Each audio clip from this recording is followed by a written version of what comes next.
मैं रविकांत पांडे, विशेष लोक अभियोग पॉक्सो गाजीपुर। आज जो है गाजीपुर के पॉक्सो न्यायालय के न्यायाधीश श्री रामअवतार प्रसाद जी ने अभियुक्त बबलू राम और चंद्रशेखर को लाइफ इम्प्रिजनमेंट आजीवन कारावास दोनों को सुनाया है और 60,000 रुपये का अर्थदंड की सजा सुनाई है। अर्थदंड की पूरी राशि पीड़िता को देने का आदेश किया। किस मामले में? यह प्रकरण बहरियाबाद थाने का था, जिसमें पीड़िता 2 सगी बहनें थी, 12 बरस की, 13 बरस की। पीड़िता की मां नहीं थी और पिता डेली रोजगार के लिए बाहर निकल जाता था।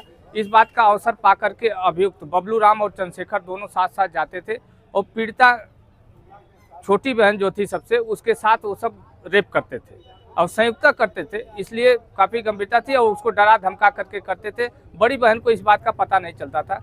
कुछ दिनों बाद एक दिन बड़ी बहन कहीं से सामान लेकर के आई तो पीड़िता की आवाज़ सुनी नहर के पास। वहाँ गई तो देखी कि अभियुक्त बबलू राम और चंद्रशेखर दोनों उसके साथ रेप कर रहे हैं। उसके बाद को फिर किसी तरह से अपनी छोटी बहन को बचा करके लेके आई और जब घर आई तो उसके पिता रात में 11 बजे के करीब आए। जब आए पूरी बात अपने पिता को बताई। पिता इधर उधर दोनों लोगों से पूछ करके तो 7 सितंबर 2024 को थाने में मामले की तहरीर दी। उसके बाद मामला विवेचना में गया। विवेचना के बाद जब मामला न्यायालय के संज्ञान में आया तो 3 मार्च 2025 को अभियुक्त बबलू राम और चंद्रशेखर के विरुद्ध धारा 70, धारा 74, धारा 351, धारा 5/6 पॉक्सो के अंतर्गत आरोप विरचित किया गया। आरोप विरचन के बाद मेरी तरफ से कुल 7 गवाह प्रस्तुत किए गए। 7 गवाहों ने अभियोजन कथन का समर्थन किया।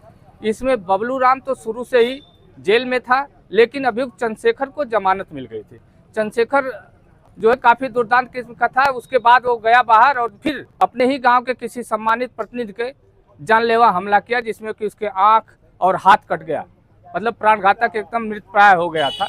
उसके बाद जब प्रशासन का दबाव पड़ा तो 3 दिन के अंदर ही वो न्यायालय में आत्मसमर्पण कर दिया और जो जमानती थे वो अपना जमानत वापस ले लिया। उसके बाद मेरे तरफ से कुल और अभियुक्त की तरफ से बहस हुई। बहस को सुनने के बाद आज पॉक्सो न्यायालय के न्यायाधीश माननीय रामअवतार प्रसाद जी ने अभियुक्त बबलू राम को आजीवन